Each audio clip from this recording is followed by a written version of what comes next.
안녕하세요. 안녕하세요. 네, 잘 들리세요? 네, 들리시면 말씀해 주세요. 네,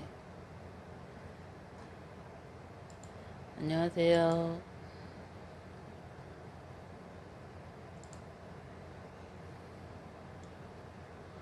안녕하세요.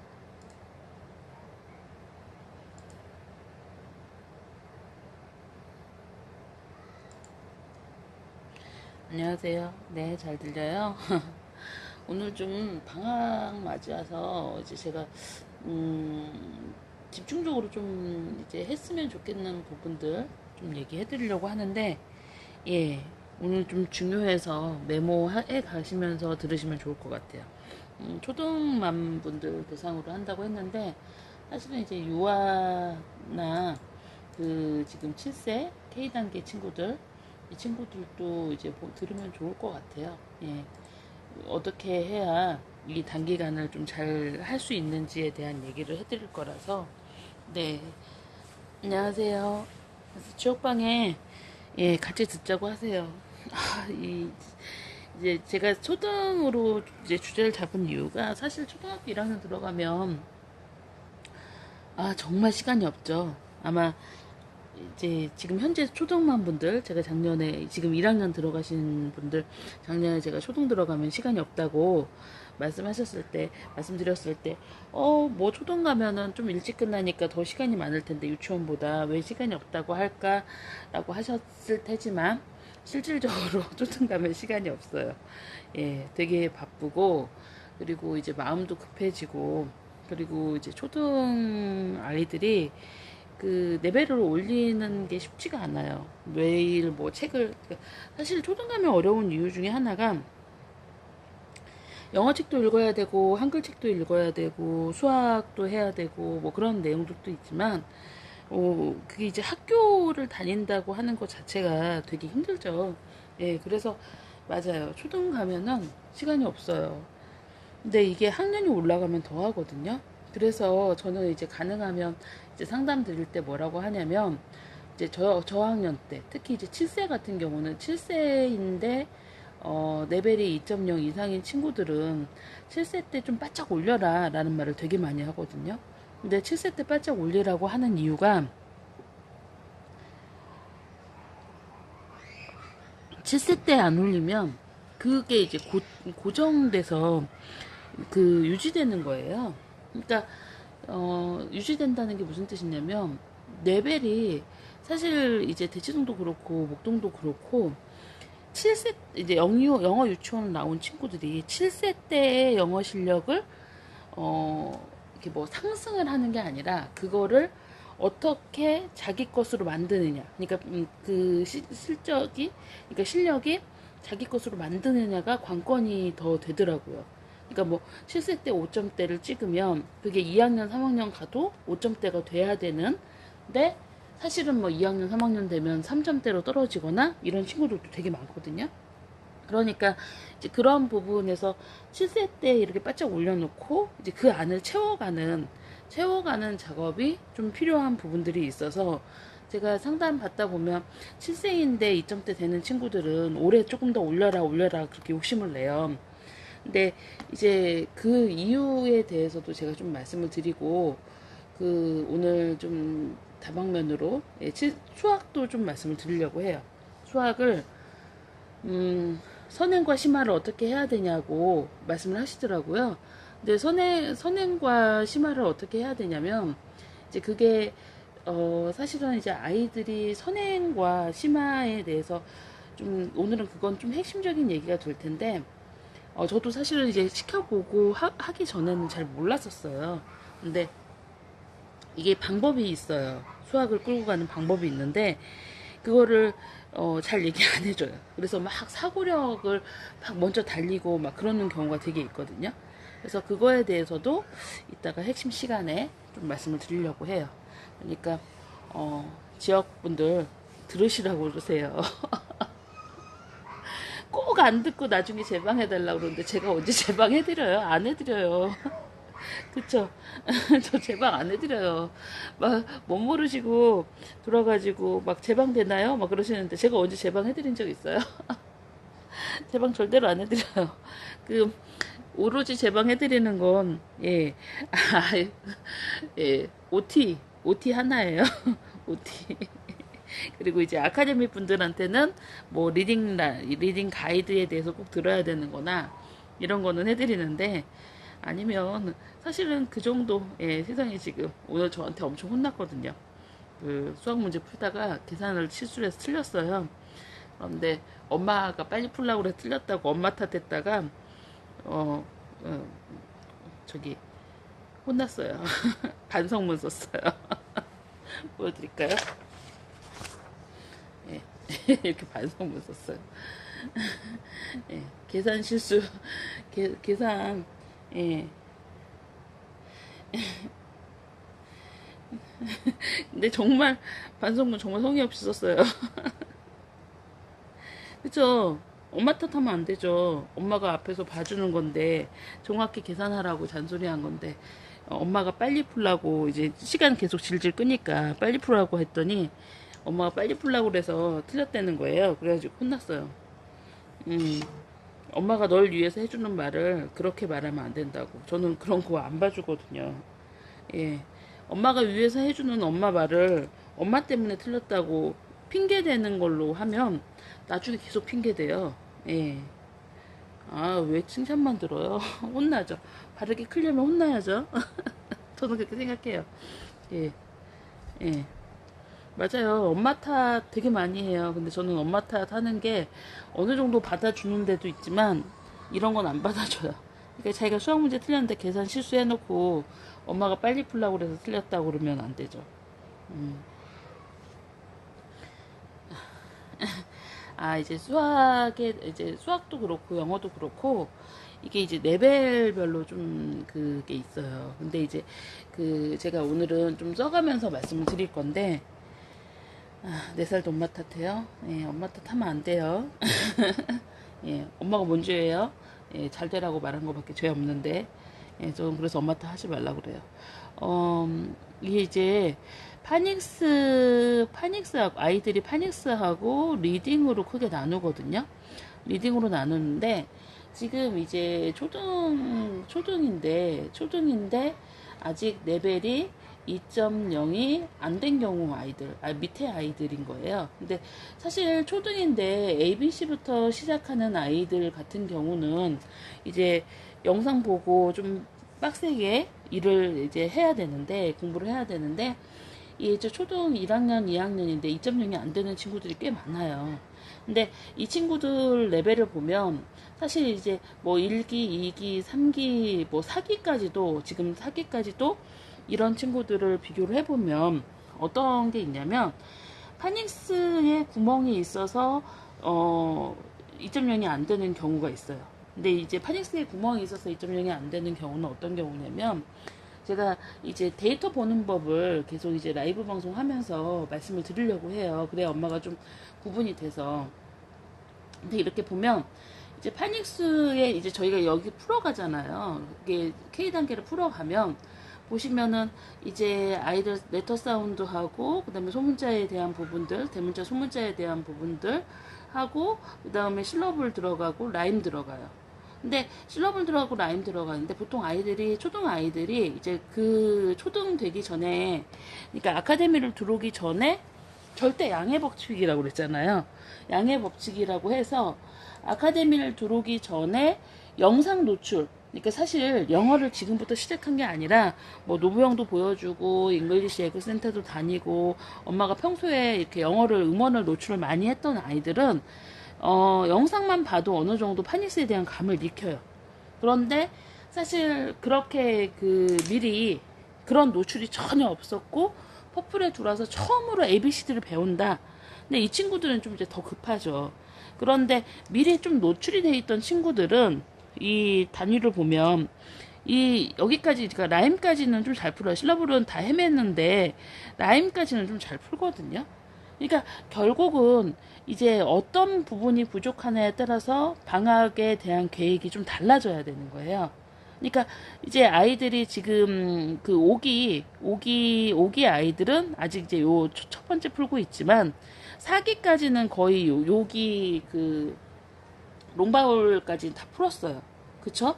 4기까지는 지금 롱바울까지는 다 풀었는데 이제 그 제가 K단계 중심으로 말씀을 드린 이유가 뭐냐면 K단계에 이제 초등학교 1학년 아이들이 되게 많아요. 초등학교 아이인데 K단계인 친구들이 되게 많아요. 그래서 좀 꼼꼼히 계획을 세워보시라고. 왜냐면 방학이 되게 중요해요. 왜 중요하냐면 제가 잠깐 옆에다 쓰면서 말씀을 드리면 방학이 중요한 이유가 방학은 4주밖에 안 돼요. 보통 그 여름방학은 짧죠. 보통은 4주예요. 뭐 지금 제이드는 방학 벌써 했다고 하는데 희성이는 24일날 방학하거든요. 근데 대부분 딱 4주예요. 뭐 저 플러스 마이너스 2뭐 며칠은 있겠지만 그 4주 정도 되는 기간인데 이게 되게 재밌는 게 4주 중에서 예 휴가 가잖아요. 여름 휴가. 휴가 다 가시죠. 휴가 가고 그 다음에 뭐 이제 여기에다가 처음에 이제 1학년이나 뭐 2학년 중에서도 그런 분이 있겠지만 1학년이나 2학년인 친구들은 막 여기다 이제 방학하면 학교를 안 가니까 뭘 해야 되냐를 고민을 해요. 그래서 여기다 뭐를 하냐면 일단 체육을 하나 넣어요. 체육을 넣는데 뭐 수영을 넣던가 뭐 이제 그 줄넘기를 넣던가 체육을 넣는 경우가 있고 그 다음에 플러스 이제 수학에 대한 부분이 있죠. 그 다음에 영어가 있어요. 영어가 있는데 제가 작년에 해보니까 작년 여름방학 저도 정말 열심히 계획을 세웠거든요. 그래갖고 막 틈틈이 시간을 넣어서 그 계획을 세웠는데 문제는 학교에 있는 시간이 아침에 이제 8시 반 애들이 8시 반에서 6시 40분 정도에 학교로 가잖아요. 그러면 9시부터 시작해서 12시까지 학습을 하고 집에 학교나 그러니까 12시나 12시 반에 끝나잖아요.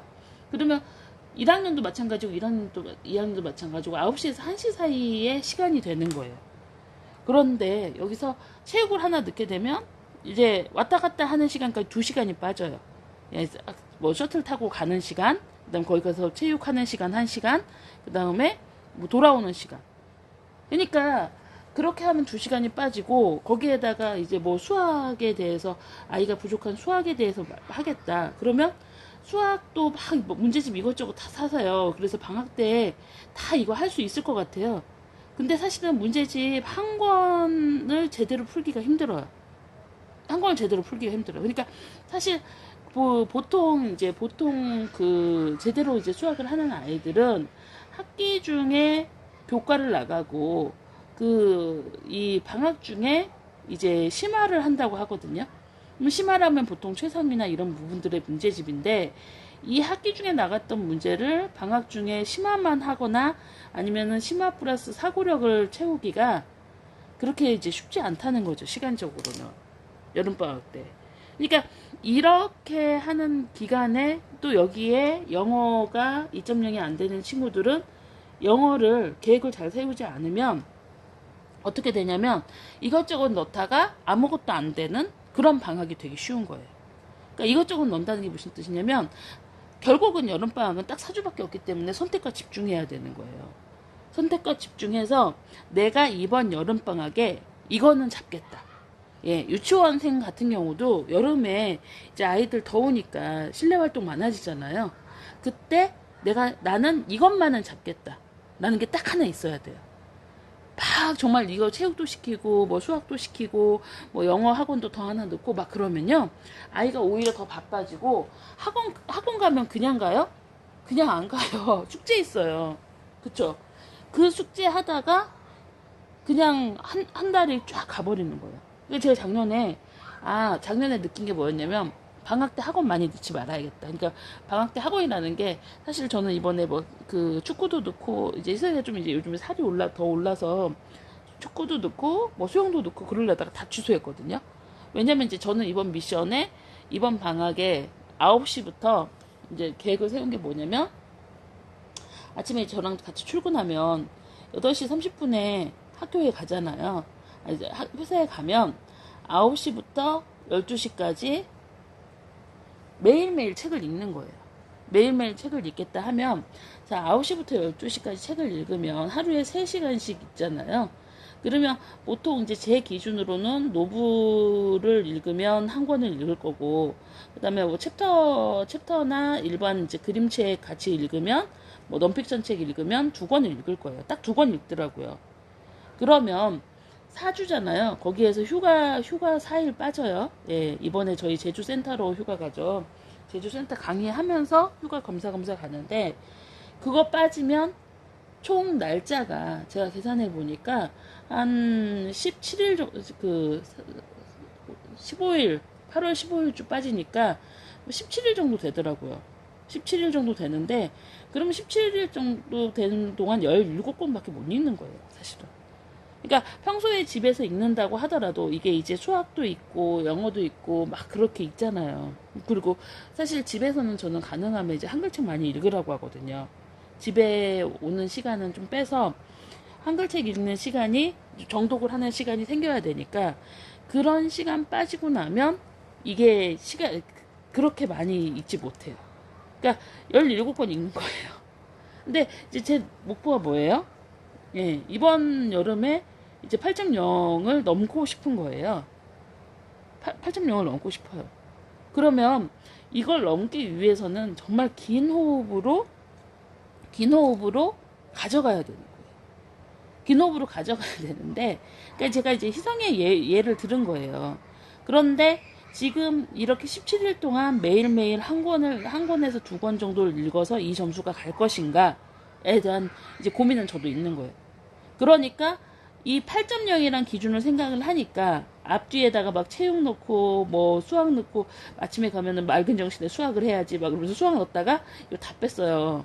그러니까 이제 이번 여름에 결국은 영어 리딩에 대해서 조금 더 업그레이드를 해야겠다라는 이제 절실감이 있는 게, 사실은 이제 지금 초등학교 2학년인데 초2인데, 얘가 이제 그 초3 되기 전에 어떻게 보면은 이제 사고력이 초4에 생긴다고 하잖아요.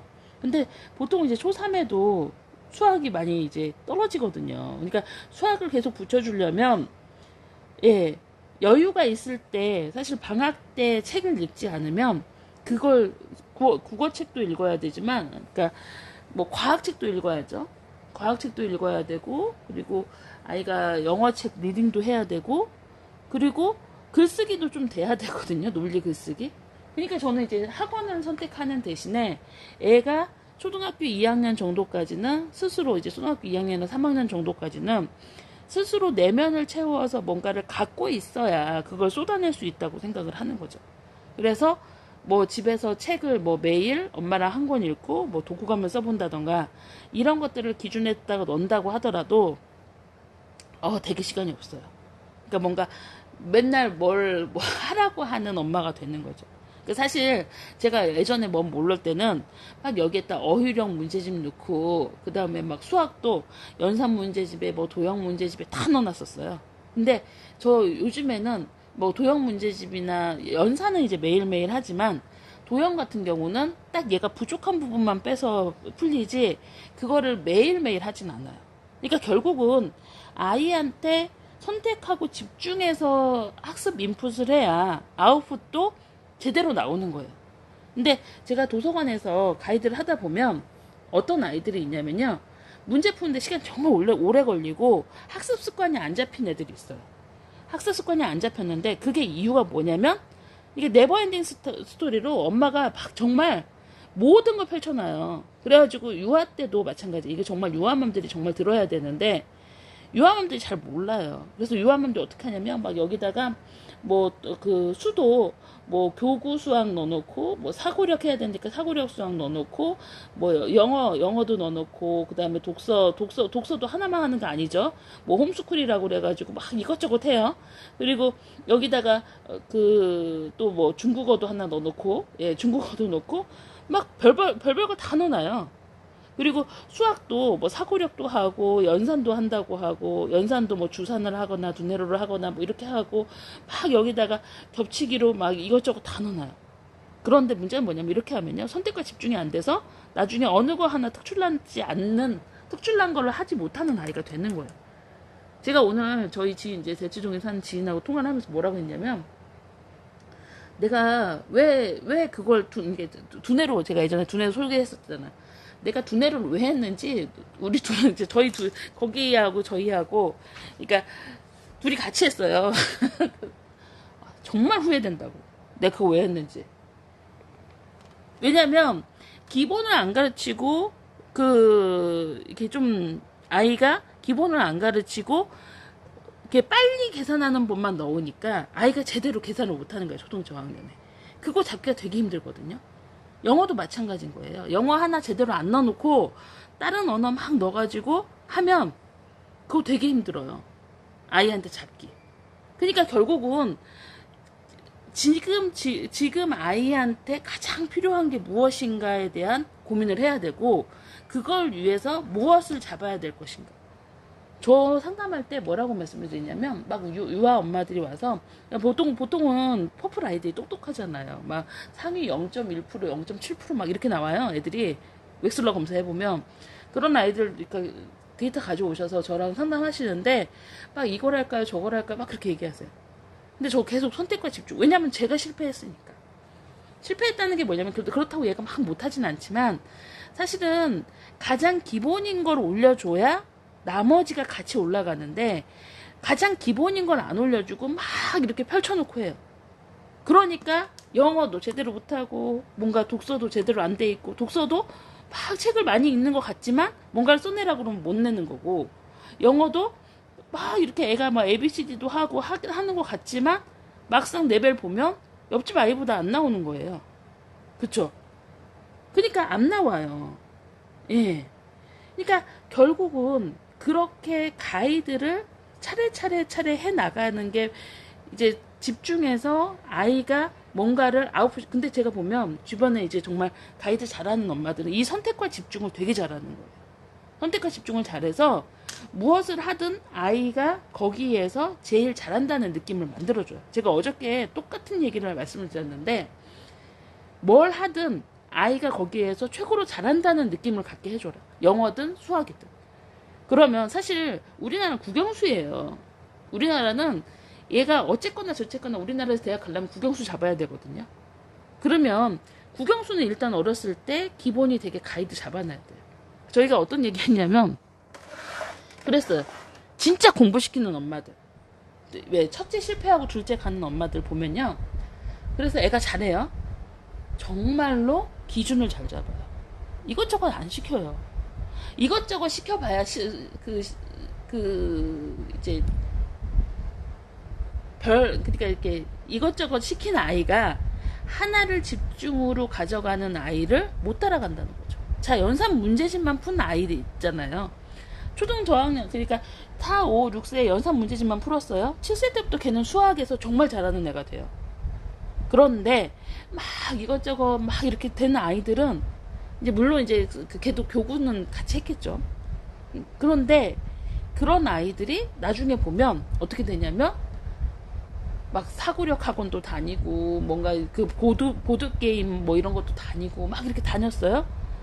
근데 이제 수학에서는 넘버원이 못 되는 거예요. 왜냐면 연산이 떨어지니까. 그러니까 그 시간 제가 시간 답이 시간이 없다고 말씀을 드린 이유가 결국은 애가 뭔가에 몰입해서 거기에서 정말 자신감을 갖게 되는 데까지 이렇게 깊이 몰입하고 하나만 시켜야 되는 부분들이 있는 거예요. 그런데 그걸 못 해주면 아이가 어느 거 하나 이제 한 2, 3학년 되면 어느 거 하나 잘하는 아이, 잘하지 않는 아이, 그러니까 잘하는 분야가 없어지는 거죠. 그래서 제가 여러분한테 뭐라고 말씀을 드리냐면 초등 1학년, 2학년, 3학년이라면 그리고 내가 영어를 해야겠다고 퍼플 아카데미를 들었다면 이번 여름에는 영어를 이제 물론 이제 수학도 잡아야겠지만 영어를 잡으시라는 거죠. 영어를 잡으시라고 하는 게 막 여름에 보세요. 제가 7월달 그 달력을 좀 찾아서 보여드릴까요? 달력을 찾아서 보여드리면 보시면 잠깐만요.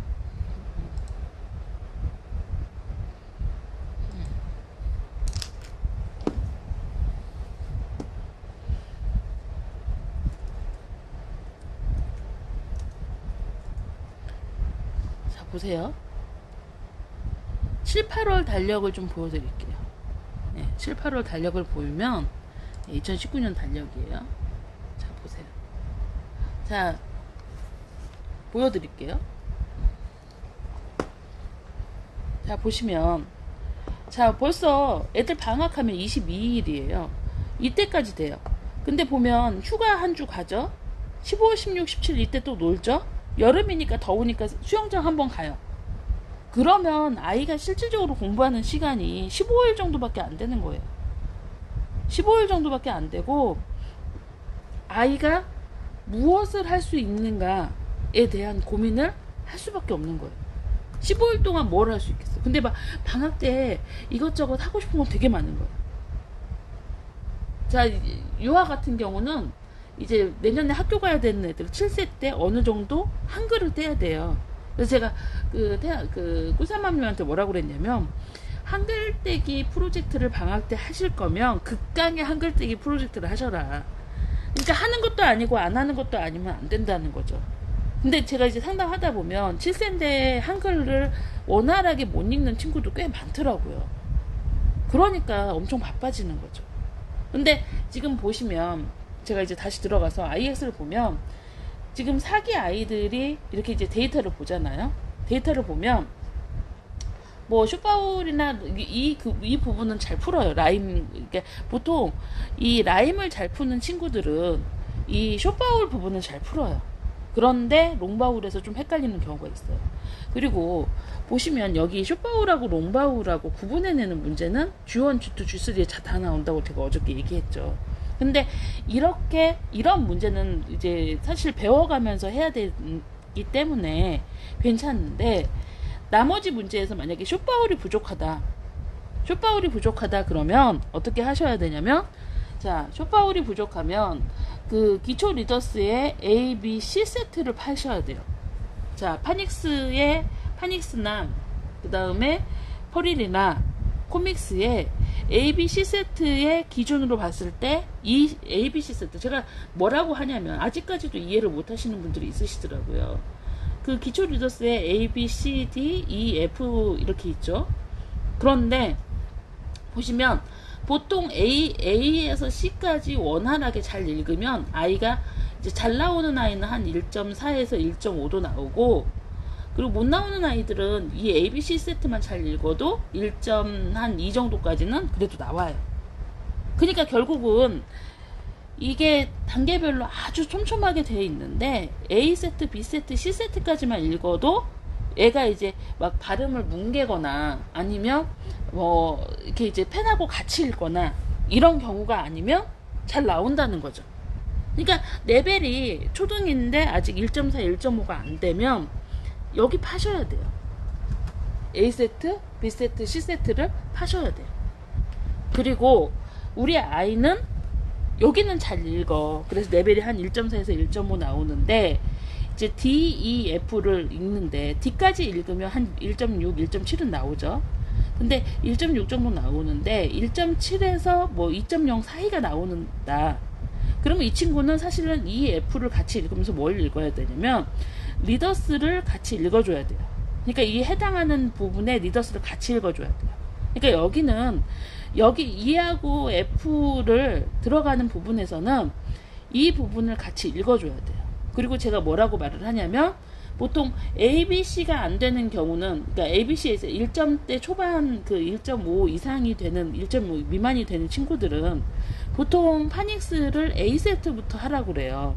물론 이제 0점대가 안 돼, 그 1.0이 안 되는 친구들은 K부터 하라고 그러죠. K부터 하라고 그래요. 그런데 1.5가 안 되는 아이들은 A부터 하라고 그래요. 근데 이 A의 단어가 뭐가 진짜 장점이 있냐면, 파닉스 리더스가, 그 셀룰러 파닉스가 그림하고 단어하고 이렇게 연계가 돼 있어요. 그림하고 단어하고 연계가 돼 있어서 이것만 봐도 아, 이 단어가 무슨 뜻이구나 라고 느낄 수가 있어요. 그러니까 결국은 제가 말씀드리는 게, 아이가 레벨이 초등인데 만약에 1.4, 1.5가 안 돼. 그러면 어떻게 하시냐면, 일단 A, B, C 세트는 내가 이번 방학에 다 읽겠다. 제대로 읽히겠다. 라고 하시면 되는 거예요. 그러니까 결국은 초등은 지금 되게 급하거든요. 그래서 뭐 필사도 하시고 많이 하는데, 필사가 이제 먹히는 아이가 있고 안 먹히는 아이가 있어요. 먹히는 아이들은 이렇게 필사를 제대로 해놓으면 2점대 나와요. 뭐 그러니까 믿기지 않는다고 막 그러세요. 필사하고 나서 한 막 4개월 5개월 만에 2.0이 되면 내가 믿기지 않는다고, 이 아이가 정말 이 점수가 맞을지 모르겠다고 하는데, 보통은 그걸 이제 생각해 보면서 쓰는 아이들은 거기에서 이제 파닉스의 쓰임새도 알고 필사를 하면서 느낄 수 있어요. 근데 그게 안 먹히는 애들은 필사를 해도 레벨이 안 나와요. 그럴 때는 리딩을 같이 들어가야 되는 거고, 그리고 사실 필사하는 과정이 어려우니 리딩으로 먼저 하라고 기초 리더스를 저희가 채택을 한 면이 있거든요. 그러니까 1.4에서 1.5가 안 되면 A, B, C 세트를 꾸준히 읽히라는 거죠. 예, A, B, C 세트를 퍼리리, 그 다음에 파닉스, 코믹스 3개를 번갈아 가면서, 자, 주에 제가 처음에는 한 박스 떼기 안 되시면 반 박스씩 한 주에 A 세트, B 세트, C 세트를 떼라고. 3주잖아요. 17일이면. 그렇게 가이드를 잡으시라는 거죠. 그쵸? 가이드를 잡으셔서 거기를 제대로 읽혀서 내가 이 방학 때 1점대 중반까지는 가겠다라고 기준을 잡으세요. 1점대 중반까지는 가겠다라고 기준을 잡는데, 다만 이제 여기서 내가 아이가 어렸을 때 영어 노래는 조금 노출을 해줬어. 그러면 이게 가능해요. 근데 내가 아이가 어렸을 때 영어 노출 절대로 안 해주고 나는 아무것도 안 했어. 그러면 뭐 해야 돼요? 틈틈이 아이한테 영상 보여주셔야 돼요. 노래 보여주시고.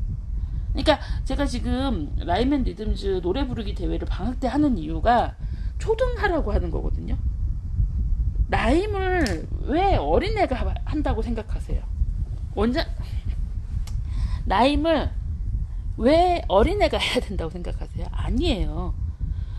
여러분, 제가 여기 지금 보시면요, 제가 여기 보세요. 동요 리스트 있어요. 이거 동요 리스트거든요.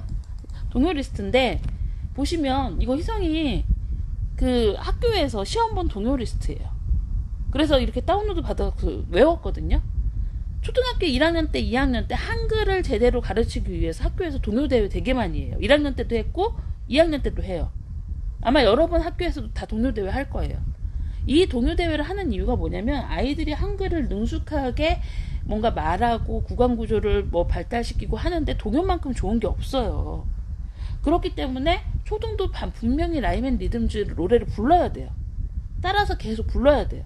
그래야 애가 발음이 입에 있고 라임이 입에 있고, 그리고 감을 익혀요. 영어 감을.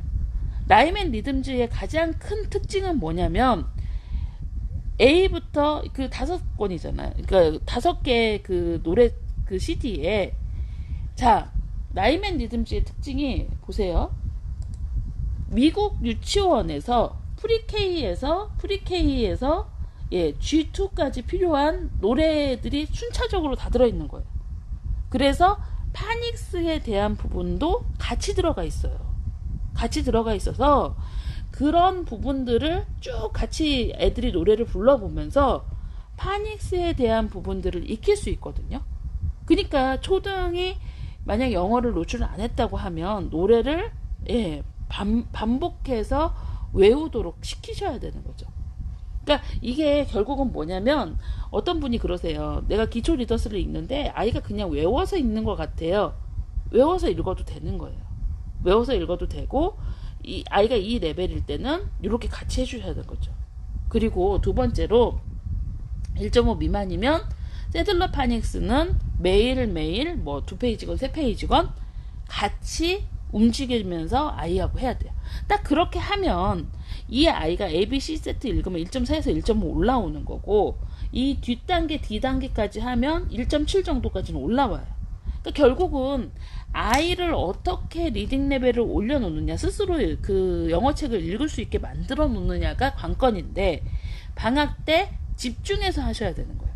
이거 20분만 해야지? 아니에요. 초등은 1시간 이상 하셔야 돼요.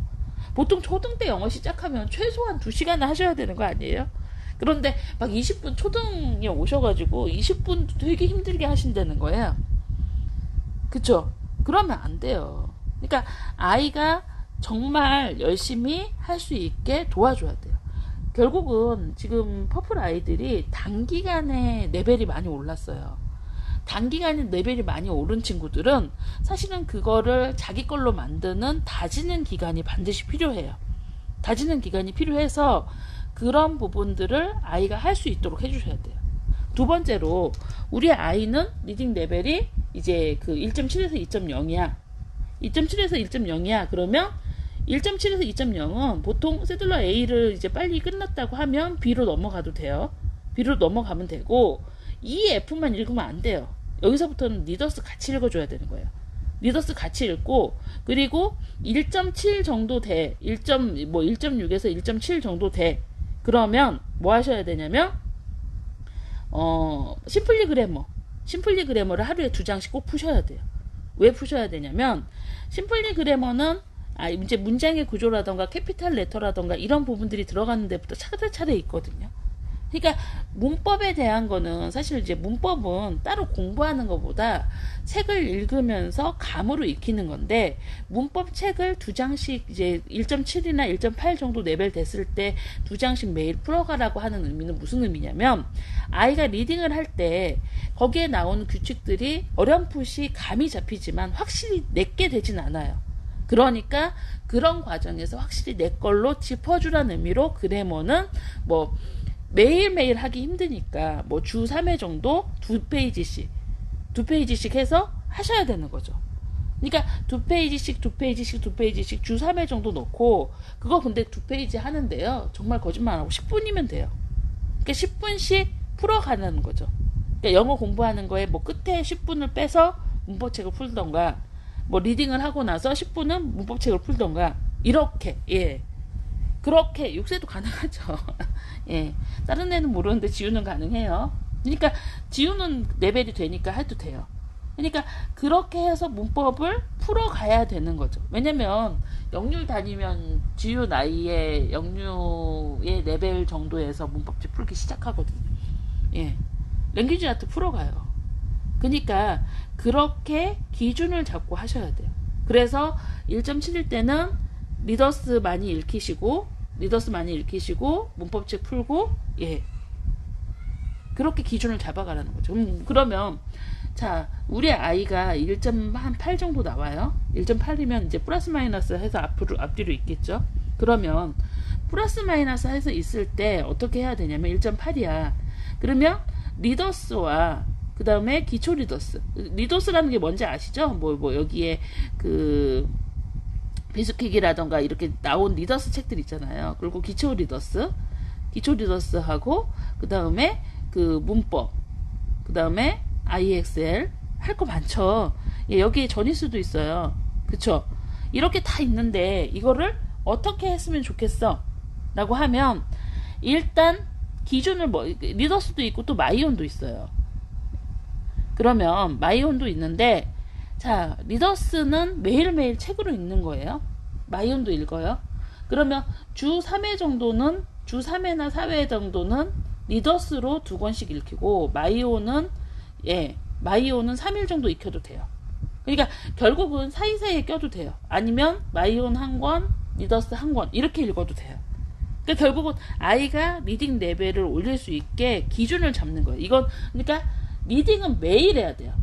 리딩은 매일 하는데 기초 리더스의 뭐 EF 요 단계는 주말에만 하는 거죠. 아이들이 한 1.7, 1.8 되면 그래도 여기는 이제 어느 정도 세워져요. 그러니까 리딩에 대한 부분, 이 문법은 공부하는 거니까 제외해두고 이건 뭐 하루에 30분이든 하는 걸로 제외해두고 리딩에 대한 부분을 하루에 저는 방학 동안에 2시간 정도는 잡으시라는 거죠. 2시간 잡아서 리더스 한글책 읽는 거 사실 근데 1.8, 1.7 정도 되는 레벨에서 리더스하고 마이온 2개 다 해서 뭐 하루에 4권을 읽는다고 하더라도 1시간에서 1시간 20분 정도밖에 안 걸려요. 집중해서 하면. 그런데 그 단계를 엄마가 1시간에서 1시간 20분 정도로 어떻게 기준을 잡는지가 매우 중요한 거예요. 가능하면 이제 저는 최소한의 기준을 드리는 거고 거기서 조금 더 한 권씩 더 했는 것도 상관없죠. 그러니까 이렇게 레벨을 잡아서 자 3주 동안 내가 그렇게 이제 매일매일 3주 동안 읽으면 아이가 2.0 넘어요. 근데 매일매일 안 하시니까 안 넘는 거예요. 그러니까 방학 때는 이게 문제가 뭐냐면, 자, 오늘 수영장 가기로 했어. 친구들이랑 수영장 가서 놀기로 했으면 아침에 하고 가야 돼요. 그쵸? 아침에 하고 가야 되고, 그리고 어디 놀러 가기로 했어. 제가 뭐라고 그랬어요? 싸가지고 가야 된다 그랬죠? 예, 싸가지고 가셔야 돼요. 그러니까 방학 때 뭔가 매일매일 해서 아이가 거기까지 오를 수 있도록 도와주시라는 거죠. 레벨이 오를 수 있도록. 그러니까 결국은 2.0이 되면 스스로 읽을 수 있는데 거기를 못 넘으셔서 날린 거예요. 예, 거기를 못 넘어서 항상 거기에서 이제 딱 막혀 있어요. 막혀 있어서 그걸 그렇게 좀 진행을 하시는 거고, 그 다음에 이제 문제가 되는 게 이 2.0에서 한 2.5 정도 된 친구들. 근데 사실은 2.0에서요, 널뛰기에서 2.7까지도 가는 친구들이 있어요. 자, 엉덩이 힘이 없는데, 엉덩이 힘이 없어서 3.0을 못 가는 친구들. 예. 3.0이 못 가는 친구들이 있어요. 엉덩이 힘이 없어서. 이런 친구들은 어떻게 할까요? 그쵸? 엉덩이 힘이 없어서 3.0을 못 가는 친구들은 방학 때, 자, 2점에서 2.5 정도 되는 친구들은 그냥 초기 리더스 중에서 좀 긴 거를 쭉 읽어가면서 마이온하고 리딩을 2시간 정도씩 잡으면서 하셔야 되고, 그리고 이제 그 2.5 이상인데 3.0을 못 가, 엉덩이 힘이 없어서 3.0을 못 가는 친구들은 리더스 책 중에서 뭐 프랜치스 시리즈라던가 아니면 그 음원이 있는 리더스 책이 있어요. 사실 헨리 머지 같은 경우, 헨리 머지 말고 그 좀 긴 책, 아멜리아 베델리아 뭐 이런 책들처럼 그 리더스 책인데 음원이 있는 책이 있어요. 긴 책이. 자, 음원 꽂아주면서 들려주세요. 네이트 더 그레이트도 음원 꽂으면서 들을 수 있도록 해주세요. 그러니까 결국은 엉덩이 힘을 길러야 하잖아요. 그런데 되게 재밌는 게, 여러분, 엉덩이 힘을 기르기 위해서 얘가 네이트 더 그레이트를 2.5 이상이고 3점인데 3.0 미만인데 네이트 더 그레이트를 읽었어. 근데 문제를 10개를 풀었는데 만약에 3개를 맞았어. 그럼 뭐예요?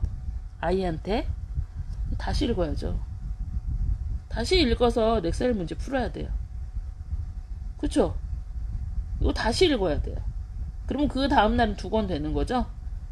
제가 왜 이렇게 하라고 하냐면, 그래야 제대로 읽어요. 스킵 안 하고. 그러니까 긴 책을 못 읽어내는 건 결국은 제가 처음에 예전에 그 영재원에서 뭐라고 그랬냐면, 그 이제 영재 아이들이 끝까지 성공해서 공부를 잘하는 아이들의 특징이 가장 중요한 게 인내심이라고 그랬어요. 인내심이라고 했는데 이 아이들은 인내심이 없는 거예요. 엉덩이 힘이 없다는 거는 인내심이 없고 인내심을 길러줘야 된다는 거죠. 인내심을 길러줘야 되는데, 인내심을 길러주려면 3.0의 책을, 긴 챕터북을 스스로 이해하면서 읽으려고 계속 노력하면서 집중하면서 봐야 돼요. 근데 집중 시간이 짧은 거거든요. 집중 시간이 짧은 거고 짧아서 문제를 틀리는 거예요. 그쵸? 대충 읽으니까 문제를 틀려요. 그러면 문제가 틀린 거는 다시 읽어야죠. 그런데 그 다음날, 자, 오늘 네이트 더 그레이트 1권 읽고 내일 2권 읽기로 했어. 근데 1권이 10문제 중에 3문제 맞았어. 그러면 내일은 뭐예요? 예, 수영장 가기로 한 거 안 가고 1권, 2권 같이 읽어야죠. 예, 울면서라도 같이 읽어야죠. 같이 읽어야죠. 정말 재밌는 게요. 그 제가 그랬어요. 이게 이제 도서관에 오는 친구들 이제 엉덩이 들썩들썩 해요. 제가 원장님 너 이거 다 읽어서 80점 못 넘으면 안 보낼 거야? 제가 그랬어요. 이제 그 친구가 막 그 이제 초등학교 친구인데 10개 중에 막 3개 맞고 그래요. 그래서 제가 책을 주고 너 이 책, 근데 이제 그 친구는 실력이 돼요. 이걸 맞출 실력이 되는데 막 스킵해서 읽는 거예요. 그래서 제가 뭐라고 그랬냐면, 너 10문제 중에 그 2문제 이상 틀리면 엄마 와도 집에 안 보내고 원장님이 책 한 권 더 줄 거야. 라고 했어요. 그러니까 계속 이제 엄마 오는데 왜 안 가요? 막 그래요. 그래서 제가 아니 못 가. 여기는 원장님이 그런 데서 못 가. 책 한 권 더 읽고 가야 돼. 그랬더니 정말 거짓말같이 다 맞았어요. 다 맞았어요. 왜냐면 사실은 이제 이게 왜 이렇게 말씀을 드리냐면 한 2.7이나 2.8 정도 나오는 건 얘가 네이트 더 그레이트 1권이 2.0이에요. 네이트 더 그레이트라고 그냥 돼 있는 게 2.0인데 이거를 읽고 문제를 풀 수 있어요. 자세히 집중해서 하면 할 수 있어요. 그런데 이제 뭔가 집중하는 게 피곤하니까 안 하려고 하는 거거든요. 안 하려고 하는 건데 그거를 조금 더 이제 끌어줘야 된다는 거죠. 그러니까 걔가 못하는데 얘가 이제 뭐 정말 계속 틀리고 단어도 모르고 못해서 안 하려고 하면 걔를 더 쉬운 거를 보여주면서 해야죠. 그런데 제가 지금 말씀드리는 게 2.0이라는 친구가 아니고 2.0은 그냥 리더스 계속 읽어야 된다고 그랬잖아요. 근데 2.7이나 2.8 되는 친구가 챕터북을 읽고 틀려요. 2.0의 챕터북을 읽고 틀리면 그거는 엉덩이 힘이 없는 거고 읽다가 딴 생각하는 거거든요. 근데 아이들이 제일 싫어하는 게 읽은 거 또 읽는 거예요. 여러분 수학에서 왜 오답노트 쓰는 줄 아세요? 수학에서 오답노트 쓰는 건 아이들이 오답노트를 쓰기 싫어서 정확하게 풀어내도록 오답노트를 쓰는 거예요. 오답노트를 써서 뭐 똑같은 문제를 다시 한번 내가 심도 깊게 생각해봐? 이거 아니에요. 오답노트가 많이 있으면 오답노트 숙제를 많이 해야 되니까 아이들이 숙제를 많이 하지 않도록 정확하게 풀어라 라는 의미로 오답노트를 쓰는 거예요. 그쵸? 그런 것처럼 리딩도 마찬가지예요. 여러분은 툴을 갖고 있잖아요. 결국은 아카데미는 툴을 갖고 있는데 그 툴을 갖고 있으니 그쵸? 틀렸으면 다시 읽어야죠. 울어도 읽어야 돼요. 울어도. 물론 이제 4세, 5세 친구들 말고, 울어도 읽어야 돼요. 그러니까, 울어도 읽어야 된다는 게 뭐냐면, 아이가 그걸 정확하게 읽어내서, 문제를 제대로 풀면 이해를 하고 읽은 거거든요. 그런데, 정말 한 두세 번만 그리고 다시 읽혀보세요. 두세 번만 다시 읽어보면 그 다음 안 틀려요. 진짜로 안 틀려요. 왜냐면 엄마가 진짜로 다시 읽게 하거든. 엄마가 진짜로 다시 읽게 하니까 진짜로 안 울어요. 그리고 이제 당연히 그렇게 해야 되는지 알아요. 그러니까 결국은 저도 그렇거든요. 그러니까 이제 저도 보면 이상이가 예전에 막 이렇게 해서 한 10문제 중에 대충 풀라고 6문제 맞아요. 이제 저는 좀 엄격해가지고 10문제 중에 그 8문제인데 2문제 이상 틀리면 무조건 다시 읽으라고 그랬거든요. 무조건 다시 읽으라고 그랬어요. 그래서 그걸 다시 읽어서 풀어내야 되는 거죠. 근데 이게 진짜 이제 레벨이 2.7 막 2.8 이렇게 되면요. 2.0짜리는 당연히 읽어요. 2.4짜리도 읽고. 물론 어려워서 틀리는 경우는 있지만 그쵸? 답 적어놔요.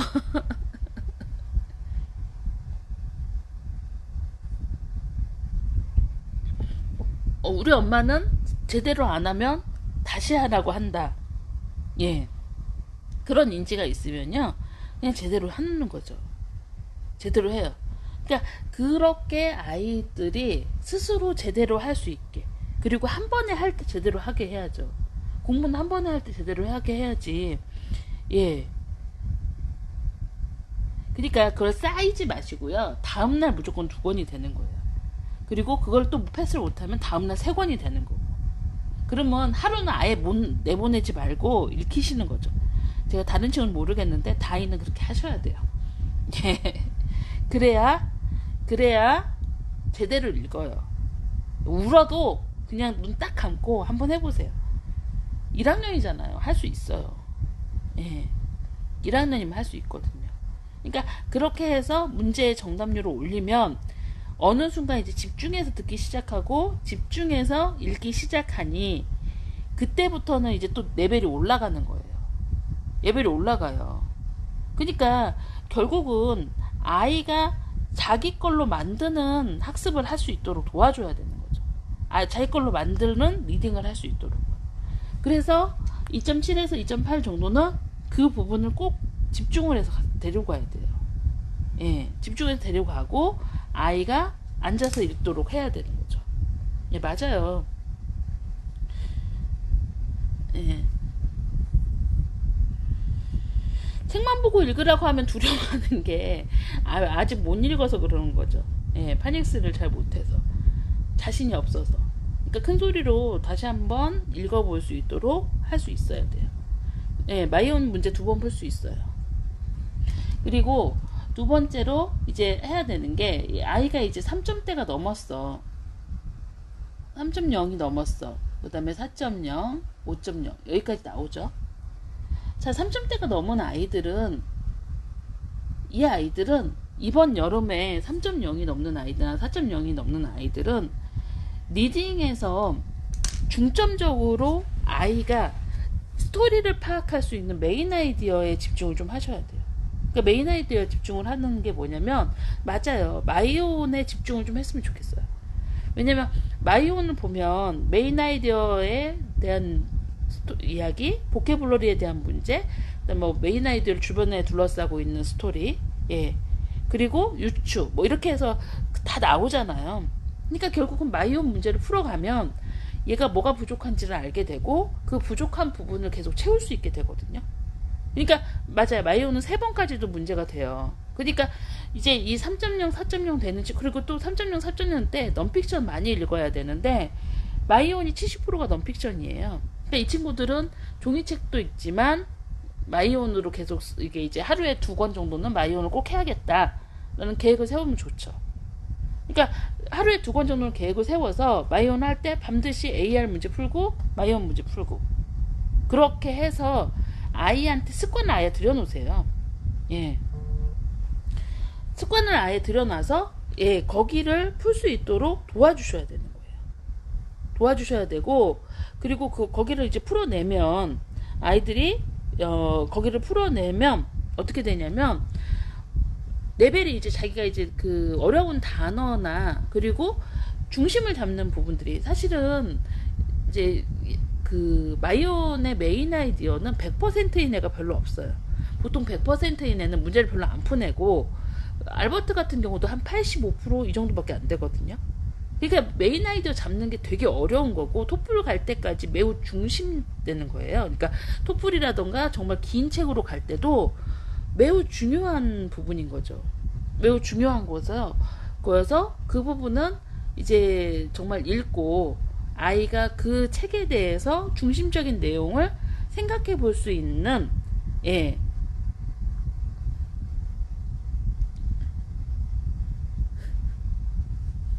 메인 아이디어 중심 문장이라고 그러는데, 예, 맞아요. 넌픽션이 점점 어려워져. 단어가 어렵고, 그리고 그래서 사실은 이제 그 지금 그 주원이하고 예주하고 그 RV반인가? 그 지금 특강반 그 레벨 있는 아이들 특강반이 하나 있죠.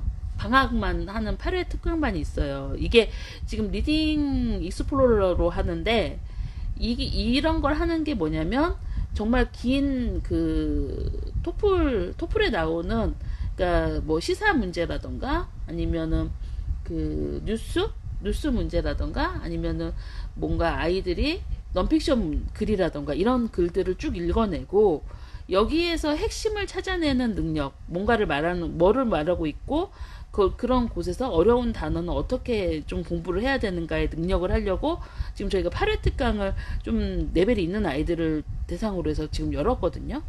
근데 여기는 숙제가 엄청 많아요.